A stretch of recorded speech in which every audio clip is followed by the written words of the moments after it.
And welcome everyone, you are watching E24, this is me Siddhant. और Hindi cinema ने हमें अब तक हीर की बहुत सारी वैरायटीज दिखाई हैं। मतलब एक हीर जो बड़ी सैड है तो वहीं दूसरी हीर हाथ में गिटार लेके अपने रांझा को बुला रही है। लेकिन अब हीर का एक नया अपडेटेड वर्जन आ गया है, हीर एक्सप्रेस। और मैं आपको अभी से बता देता हूं कि ये हीर जितनी ही प्यारी है उतनी ही ज्यादा सब पर भारी है।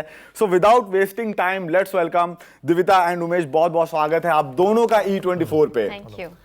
सो मेरा पहला सवाल उमेश सर आपसे, because you are the captain of the ship, तो मैं आपसे ही जानना चाहता हूं कि ओ माई गॉड हो गई और 102 नॉट आउट हो गई या फिर ढूंढते ही रह जाओगे, ये सब वो फिल्में हैं जिनका जिक्र अक्सर आता है। इवन इंटरनेट पे भी जब आपका नाम आता है तो इन चीजों का जिक्र आता है। मैं जानना चाहता हूं हीर एक्सप्रेस में वो यूनिक चीज जो आपका एक स्टाइल है वो आपने कैसे कैच किया स्क्रिप्ट में, पन्नों में। और दूसरी चीज ये जानना चाहता हूं कि एज ए डायरेक्टर आपका विजन कैसा था, आप हीर को किस तरह से दिखाना चाहते थे? पहले तो मेरी कोशिश ये थी कि जब भी कोई सिनेमा हॉल में फिल्म देखने आए, तो आजकल ऐसा बहुत हो गया है कि या बच्चे चले जाएं या माँ बाप चले जाएं, कोई साथ में बैठ के फिल्म नहीं देख सकता है। तो मुझे लगा कि एक ऐसी फिल्म बनाए कि जिसमें पूरा फैमिली, अगर 3 जनरेशन साथ में रहते तो तीनों जनरेशन साथ में ये फिल्म देखने जाए। ऐसा मेरा एक आइडिया था कि ऐसी कोई फिल्म बनाऊं। फिर जब कहानी मैंने सुनी तो मुझे लगा कि इसमें मुझे एक फ्रेश लड़की चाहिए और फ्रेश लड़का चाहिए जो काफ़ी एक्सपोज ना हो, और लड़की तो एक बिल्कुल ही फ्रेश चाहिए थी। तो then I started looking out for a girl and then मैं एक बार दिविता को मिला और मुझे लगा कि ये मेरी हीर है। या क्योंकि जो गर्ल नेक्स्ट डोर वाली बात होती है कि आप ऐसी लड़की, एक सिंपल लड़की दिखे, पर जब उस पर कोई एक मुसीबत आन पड़े तो कैसे उस चीज़ को, वो कितने भी हर्डल्स आए वो कैसे उसको पार करती है। तो उसके लिए मुझे एक मासूम चेहरा चाहिए था जो दिविता में मुझे दिखा। And then we really worked hard on her. Then we said कि चलो दिखती तो अब बराबर है, आप परफॉर्म करके दिखाइए। तो मैंने उनको ऑफिस में बुलाया और मैंने उनको कुछ situations the and she really perform so well कि मुझे लगा कि यार ये जेन्युइनली मुझे मेरी हीर मिल गई है। Okay, thank you so much, क्योंकि मेरा सेकंड क्वेश्चन भी यही था कि हीर आपको कैसे मिली। नाउ कमिंग टू द हीर, दिविता मैं आपसे ये जानना चाहता हूँ कि वो बहुत सब लाइफ के फर्स्ट मोमेंट्स होते हैं, हम सबके लाइफ में बहुत से फर्स्ट मोमेंट होते हैं। मैं आपके एक्टिंग के फर्स्ट मोमेंट के बारे में जानना चाहता हूँ। वो पहला शॉट, पहला ड्राफ्ट, पहली स्क्रिप्ट, पहला टेक, ये उस फर्स्ट मोमेंट के बारे में कंप्लीटली आप बताओ। तो जो मेरा फर्स्ट मोमेंट था वो मेरे लिए बहुत ही स्पेशल है, और ये पूरी फिल्म, क्योंकि मेरी फर्स्ट फिल्म है, ये मेरे लिए बहुत ही स्पेशल है। तो जो हमने सबसे पहले दिन शूट किया था, हम लंदन में शूट कर रहे थे एंड एक काफ़ी बड़ा अपार्टमेंट था और मेरा पहला सीन था मेरे को एक्टर प्रीत कमानी के साथ। एंड मैं काफ़ी नर्वस थी but at the same time मैं काफ़ी कॉन्फिडेंट थी because of the friendship I had with Preet. And उन्होंने मुझे पहले दिन से ही काफ़ी सपोर्ट किया और हेल्प किया। तो हमने उस दिन एक बहुत ही बैंटर वाला सीन किया था and I think Umesh sir ने जानकर ऐसा प्लान किया ताकि मैं इतनी भी नर्वस ना हूँ कि मेरे से आगे परफॉर्म ना हो। और जब मैंने पहली बार स्क्रिप्ट पढ़ी तो I just fail in love with the character of Heer, because वो एक हॉर्स राइडर है, वो एक शेफ है एंड वो एक मैकेनिक भी है। तो आई थिंक इतना वर्सेटाइल कैरेक्टर मुझे मिलने का मौका मिला, तो मैं अपने आप को बहुत ही लकी और बहुत ही ग्रेटफुल मानती हूँ फॉर दैट। एंड जब मैं टीजर देख रहा था I notice this, thank you आपने मेंशन कर दिया, हॉर्स राइडिंग हो गई, कुकिंग हो गई। जब एक कैरेक्टर के अंदर इतनी सारी स्किल्स होती हैं तो सीखना भी पड़ता है। कुकिंग आई एम श्योर आपको आती होगी, बट हॉर्स राइडिंग क्या आपको पहले से आती थी? नहीं, बिल्कुल नहीं। उस एक्सपीरियंस के बारे में बताइए कि कितने महीनों की ट्रेनिंग ली शॉट्स के लिए? तो हॉर्स राइडिंग एक एक्विस्टेरियन स्पोर्ट है जो काफ़ी ही मुश्किल है, दिखने में शायद आसान होगा, बट सबसे पहले तो मैंने उस हॉर्स पर चढ़ना और उतरना सीखा कम से कम 100 बार, because you know it's an animal और वो कभी भी आगे पीछे हो सकता है। उसके बाद उससे बात करनी सीखी कि कैसे अपने आप की बॉडी का बैलेंस और हॉर्स का बैलेंस आउट किया जाए। फिर हमें ट्रॉटिंग सिखाते हैं और कैंटरिंग सिखाते हैं जहाँ अपनी बॉडी की मोमेंटम मैच करनी होती है घोड़े की मोमेंटम से। एंड थर्ड वाज गैलपिंग, जब घोड़ा भागता है और साथ में आपको भी भागना पड़ता है, मोशन बनाना पड़ता है। ओके, या so I think that was a very hard experience. मैंने सर को बोला भी कि कोई ऑल्टरनेट ऑप्शन दे दो, मेरे से नहीं हो रहा। पर ये तो पता कितनी बार गिरी है वो? मैं काफी बार गिरी भी, बट वो हीर की जो स्पिरिट थी ये कैरेक्टर पढ़ने के बाद शायद कहीं ना कहीं मेरे अंदर ट्रैवल हो गई, the will to never give up, and that's how I just learn horse riding. Okay Umesh, मैं आपसे एक और चीज़ जानना चाहता हूँ, क्योंकि कई बार ऐसा होता है कि जब फिल्म बन रही होती है तो बहुत कई मरतबा ऐसा होता है कि पन्ने पे कुछ लिखा होता, और कॉन्ग्रेचुलेशंस क्योंकि ग्राफिक्स बहुत अच्छे हैं, विजुअल ट्रीट है इस फिल्म का। मैं जब टीजर देख रहा था, इंटरनेशनल लोकेशंस हैं। आपके साथ ऐसा हुआ कि पन्ने पे कुछ और लिख के लेके गए थे, प्लानिंग कुछ और थी, वहां जाके सीन देख के कुछ और ही हो गया? यस डेफिनेटली, जब भी ये स्क्रिप्ट लिखी गई थी और जब हम लोकेशन रेकी पे गए तो लोकेशन रेकी करने के बाद I really rework my script. क्या Literally? हाँ, मैंने लगा कि ये यहाँ पे और भी ये हम लोग एक्सप्लोर कर सकते हैं।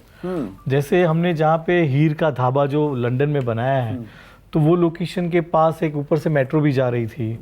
कहीं हमने जब ये प्रीत का जब घर दिखाना था, प्रीत कमानी का, तो वो ऐसी जगह पे मिला कि जहाँ पे हमें बाहर जो था वो एक ब्रिज था और लंदन ब्रिज था, तो वहाँ से बोट्स और वो सब चीज़ जा रही थी।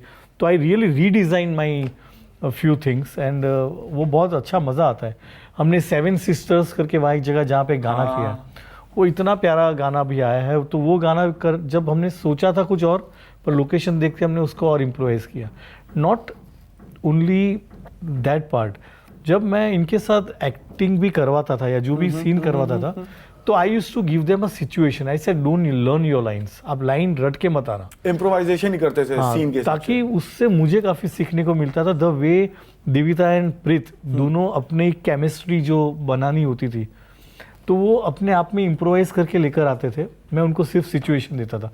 तो वो एक बहुत ही इंटरेस्टिंग मोमेंट ये पूरी फिल्म में रहा है कि लगता है कि ये बोलचाल की भाषा में हम कैसे आपको एंटरटेन कर रहे हैं। और मैंने एक और चीज देखी है सर कि डायरेक्टर्स जो होते हैं ना, सबका अपना अपना एक शूट करने का अपना एक पैटर्न होता है। कई डायरेक्टर्स ऐसे होते हैं जो मल्टी कैम सेटअप्स लगाते हैं और उनको कई सारे कटअवेजेस चाहिए होते हैं, कुछ होते हैं कट टू कट चलते हैं। मैं जानना चाहता हूँ सर आपका पैटर्न कैसा है? नहीं, मैं इतने सारे कैमरास यूज नहीं करता हूँ, क्योंकि मुझे लगता है कि वो फिर कवरेज होता है, शूटिंग नहीं होता है।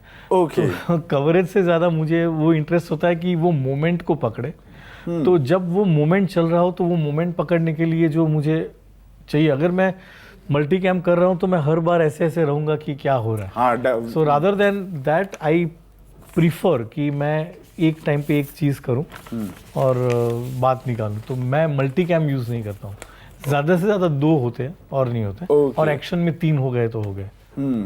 बाकी कट टू कट चल रहा होता है। या और बहुत क्लैरिटी रहती है कि ये शॉट के बाद यही लगना है, तो फिर अननेसेसरली ज्यादा एडिटिंग टेबल पे स्ट्रेस कम होता है। एडिटर को कम होता है कि ये इतना है, अभी क्या करूं। दिविता, कमिंग टू यू, मैं वो उस मोमेंट के बारे में भी जानना चाहता हूँ जब आपने स्क्रिप्ट पढ़ी और माइंड में जब आपको आपने देखे कैरेक्टर्स पढ़े, लेयरिंग्स पढ़ी और ये धीरे धीरे कहानी अनफोल्ड हो रही है। शूटिंग एक्सपीरियंस के बारे में बताइए कि किस तरह से वो कंप्लीट, क्योंकि एक ब्रिज होता है एक एक्टर का from point A to point G, वो पूरे कैसे ब्रिज कंप्लीट होता है। मैं जानना चाहता हूँ जब आप इस प्रोसेस में थे, अपने आप को ग्राइंड कर रहे थे डे बाय डे, क्या न्यू लर्निंग्स आपने सीखी? वो लिस्ट तो एक्चुअली अनएंडिंग है कि मैंने क्या क्या सीखा, बट स्टार्ट अगर मैं करूँ तो जो हीर का कैरेक्टर है वो इतना वर्सेटाइल है, इतना लाउड और एक्सप्रेसिव है, वेयरएज दिविता एक थोड़ी सटल और introvert kind of a girl है। तो सबसे पहले तो सर की जो वर्कशॉप्स थी एंड मुझे मिसेस विभा छिब्बर मैम ने ट्रेन किया है, तो सबसे पहले हमने काम किया कि अपनी वोकल कॉर्ड्स कैसे खोले, you know how to be loud and how to shout and how to scream, ये सब सीखा। उसके बाद जो मेरा कॉमन ग्राउंड था हीर और दिविता का, वो ये था कि हम दोनों ही ट्रेडिशनल पंजाबी फैमिली से बिलोंग करते हैं एंड जो हमारी फैमिली वैल्यूज़ हैं, जो हमारा कोर वैल्यूज़ हैं, वो काफ़ी सिमिलर था। So for me to understand her backstory and her psychology, how she thinks, वो कैसे अपनी फैमिली से बिहेव करती है, it wasn't very hard for me to understand because बहुत ही relatable कैरेक्टर था। और जो हीर की स्ट्रगल है और उसका जो सपना है अपनी माँ का ढाबा लंदन में इंटरनेशनल करने का, जो उसमें वो विल है कि वो कभी हार नहीं मानेगी और हर चीज़ से निकल के हाँ जी, तो इस सब ने मुझे काफ़ी हेल्प किया। और जब हम शूट कर रहे थे, लकीली मेरे आसपास सब इतने एक्सपीरियंस्ड एक्टर्स थे, Ashutosh sir, Gulshan sir, Sanjay sir and Umesh sir का जो भरोसा और जो उनकी टीचिंग्स हैं, तो मुझे आज तक ऐसा फील नहीं हुआ कि मेरी ये पहली फिल्म है या मेरी ये डेब्यू फिल्म है, तो मुझे बहुत ही सपोर्ट मिला वाइल शूटिंग। एंड ऐसा थिएटर में कहते हैं, क्योंकि मैं भी थिएटर बैकग्राउंड से हूँ और मुझे पता आपने भी थिएटर कर रखा है जी। ऐसा कहते हैं ना कि एक किरदार अपनी बहुत सारी खूबियां छोड़ जाता है, रह जाता है, कुछ अंश उसका हमारे अंदर रह जाता है। मैं जानना चाहता हूँ कि हीर के ऐसे कौन से एस्पेक्ट्स होंगे जो आप अपने साथ एज ए दिविता आप रखना चाहते हो? हीर एक बहुत ही खुले दिल की लड़की है और वो बहुत ही फन लविंग है, तो एक तो ये, और दूसरा जो उसकी विल है कि वो कभी गिव अप नहीं करेगी, कभी भी नहीं, चाहे Never उसके give up ऊपर attitude. यस, चाहे उसके ऊपर कोई भी मुश्किल आए, and she is a go getter, जो सोच लिया वो करके आना है, वो जो ठान लिया उसे पाना है। तो आई थिंक ये दो बहुत इंपॉर्टेंट कैरेक्टरिस्टिक्स है जिसने मुझे अभी तक अपनी रियल लाइफ में काफ़ी मोटिवेट किया है। ओके, एंड ऑल्सो एक और चीज, क्योंकि मैंने बोला आपने थिएटर किया है, मैं बताना चाहता हूँ आप कथक भी आपने सीख रखा, आपने क्लासिकल म्यूजिक में भी ट्रेनिंग ले रखी है। I know this question is like too soon, but आपकी जर्नी शुरू हो गई तो मैं पूछ ही लेता हूँ। अगर मैं दिविता को एक चांस दूं कि अपने लिए एक कैरेक्टर बिल्ड करने का, तो वो कहानी कैसी होगी? वो एक होता है हर आर्टिस्ट का, एक होता है कि मैं अब ऐसा कैरेक्टर करना चाहता हूँ, ऐसी स्क्रिप्ट चाहती हूँ, कुछ इस तरह का बड़े पर्दे पे निभाना चाहती हूँ। तो वो एक कैरेक्टर अगर मुझे करने का मौका मिले तो मैं शायद आलिया भट्ट मैम की एक मूवी है राजी, हाँ, एंड जैसा उनका कैरेक्टर था, क्योंकि उसमें वो भी था, एक्शन भी था, इमोशन भी था, एंड एक वो डिटेक्टिव का जो रोल Mind game उन्होंने था वो प्ले पूरा, किया, बिल्कुल। exactly। पेट्रियोटिज्म भी हाँ जी, बिल्कुल। तो जो एज एन एक्टर उनकी ट्रेनिंग रही होगी, I really want to experience that once. Okay, and एक और चीज दिविता मैं आपसे जानना चाहता हूँ, आपने सेट पे, क्योंकि आपने खुद बताया कि बहुत सारे दिग्गज कलाकार वहाँ पे, गुलशन ग्रोवर मौजूद थे, वहाँ पे संजय मिश्रा सर थे, वहाँ पे आशुतोष राणा थे। आई रियली वांट टू, जब आप बैठते थे उस माहौल में, इन लोगों से आप क्या ऑब्जर्व करते थे? आप इनके मतलब इनके क्राफ्ट का पैटर्न देखते थे, या how to deal their situation, lines कैसे पढ़नी है, या लाइंस पढ़नी भी नहीं, बस सिचुएशन को अंडरस्टैंड करना और सब कुछ दिमाग में ऑलरेडी कैलकुलेट हो चुका है? तो मेरे लिए ये एक्चुअली एक गोल्डन अपॉर्चुनिटी थी इन सबके साथ स्क्रीन शेयर करने की, क्योंकि ये सब ही एक स्कूल ऑफ लर्निंग है अपने आप में, और सारे इतने सीनियर एक्टर्स हैं और सब ने मुझे इतना सिखाया, और मुझे ऐसा लगता है कि मैंने सेट पर हर एक मिनट कुछ नया सीखा है। जैसे आशुतोष सर ने मुझे बताया कि एक क्वालिटी होती है पेशेंस, और पेशेंस से आप कैसे डायलॉग डिलीवर कर सकते हैं, आप कैसे अपने इमोशंस को बिल्ड करके वहाँ तक पहुँच सकते हैं जो उमेश सर या उस मूवी की डिमांड है। एंड गुलशन सर ने मुझे बहुत अच्छी एडवाइस दी थी, जो थी कि दिविता, अगर आपको हीर बनकर रहना है और जस्टिफाई करना है अपना कैरेक्टर, तो आपको ऑन एंड ऑफ स्क्रीन हीर ही बनना पड़ेगा। एंड संजय सर, जैसा कि हम सब जानते हैं उनका सेंस ऑफ ह्यूमर, तो he was the life of the set. वो जब भी आते थे, उनके जोक्स और उनका एंथुजियाज्म वाज अनएंडिंग। और जब हम सारे बैठकर कुछ डिस्कस करते थे, so that passion to justify and get the scene right was very motivating, और मैंने उस सब से बहुत कुछ सीखा। नहीं, और बिल्कुल आपने एक और बहुत अच्छी चीज बात बताई कि उमेश सर का जो विजन है और जो इनका सरकाज़म है, सर मैं आपसे ही जानना चाहता हूँ कि अगर मैं आपकी फिल्मों की, जैसे मैंने अभी पहले बताया, फिल्मों की मैं बात करूँ, मैं ये जानना चाहता हूँ, क्योंकि आपकी फिल्मों में अगर सच में अगर आपका कोई फैन है और आपके क्राफ्ट को कोई समझता है, तो वो ये चीज़ ज़रूर आइडेंटिफाई कर पाएगा कि आपकी फिल्म में एक बहुत प्यारा मैसेज भी होता है हर एक फिल्म में, और आप बहुत कुछ अपनी फिल्मों से सिखाते भी हैं जो हम अपनी रोज़मर्रा की ज़िंदगी में अप्लाई कर सकते हैं। जब आप बैठते हो डायरेक्टर की चेयर पे कि हाँ मुझे कुछ अब ये फिल्म बनानी है, ये मुझे डायरेक्ट करना है, आपका ब्रेन और बॉडी किस तरह से प्रोसेस करता है? क्योंकि पॉइंट नंबर ए, आज क्योंकि राइट मैसेज राइट डायरेक्शन में प्रोजेक्ट होना बहुत ज़रूरी है, स्पेशली आज की डेट में। वो मैं प्रेशर के बारे में जानना चाहता हूँ। प्रेशर नहीं होता है, एक्चुअली क्लैरिटी होना बहुत ज़रूरी है। और मैं हमेशा ये कहता हूँ कि मैं जब कुर्सी पे बैठता हूँ तो सिर्फ मैं अकेला नहीं बैठता हूँ, मैं ऑडियंस को साथ में लेकर बैठता हूँ। मतलब मैं अकेला वो नहीं होता हूँ। मेरी जो, मैं जब भी सोचता हूँ तो वो ऐसे ही सोचता हूँ कि ये मैं क्या कहना चाह रहा हूँ। वो कि होता ना, कभी कड़वी गोली होती है, उसको अगर मीठे रैपर में आप अगर दे दो तो आप खा लेते हो और आपको उसका असर भी सही होता है। तो फिल्म बनाने का जो माध्यम है उसको मैं ऐसे यूज़ करता हूँ कि बात ये कहनी है पर उसको एंटरटेनिंग वे में कह दो कि लोगों को चुभे भी नहीं और बात जहाँ तक पहुँचनी चाहिए वो पहुँच भी जाए। तो ये हमेशा मेरा राइटिंग हो या डायरेक्शन हो, उसमें ये कोशिश हमेशा रहती है कि मैसेज ना लगे, बहुत अच्छे से प्यार से उसको कह दो, Subtle ताकि तरीके से वो deliver कह दो हो जाए। ताकि आप अगर बार बार भी उसे देखो तो आपको वो देखने को मजा आए। क्योंकि हर बार अगर आप वही बात अगर जैसे नसीहत दे रहे हो ऐसे कहोगे तो नहीं समझ में आती है। सो वो एंटरटेनिंग करोगे तो वो टाइमलेस बन जाती है। आप कभी भी, मुझे कई लोग मिलते हैं कि यार मैंने वापस आधे से ओ माय गॉड देखी तो मैं बैठ गया पूरी देख ली, तो वो ऐसा होता है कि लोग जुड़ जाने कर जाते चाहिए, हैं, कनेक्ट बिल्कुल। कर जाने चाहिए, तो ये आइडिया रहता है। बिल्कुल सर, आज चूंकि आपने ओ माय गॉड का आपने जिक्र किया, मैं ये भी पूछना चाहता हूँ कि कभी ऐसा भी तो होता होगा ना, बिकॉज इस इंडस्ट्री में we are surrounded by yes man जो कहते हैं नहीं ये सही जा रहा है। आई वॉन्ट टू नो कि कभी आपके साथ ऐसा भी तो हुआ होगा ना कि लोग कहते होंगे कि दिस विल नॉट वर्क या फिर this will not land properly to the audience, but you have a conviction कि नहीं यार ये हो जाएगा क्योंकि आई हैव गट इन मी। हाँ, ऐसा 100% बहुत बार होता है, एक बार नहीं होता है। और ना सिर्फ स्टोरी को लेकर, इवन कास्टिंग को लेकर भी कभी कभी ऐसा होता है। जैसे इसमें मुझे बहुत ऐसा कहा गया था कि आप क्यों नए लड़के लड़की को ले रहे हो, ऐसा हुआ ही था कि यार इतने लोग हैं, आपने बच्चन साहब के साथ काम किया, ऋषि कपूर जी के साथ किया, अक्षय जी के साथ किया, परेश भाई के साथ किया, कोई भी आ जाएगा। पर मैंने कहा नहीं, हीर एक्सप्रेस में हीर की रिक्वायरमेंट ही ऐसी है कि जो नया चेहरा चाहिए। प्रीत कामानी मुझे मिला तो वो ऐसा ही लड़का मुझे चाहिए जो ज़्यादा एक्सपोज ना हुआ हो, तो ही वो केमिस्ट्री बाहर आएगी।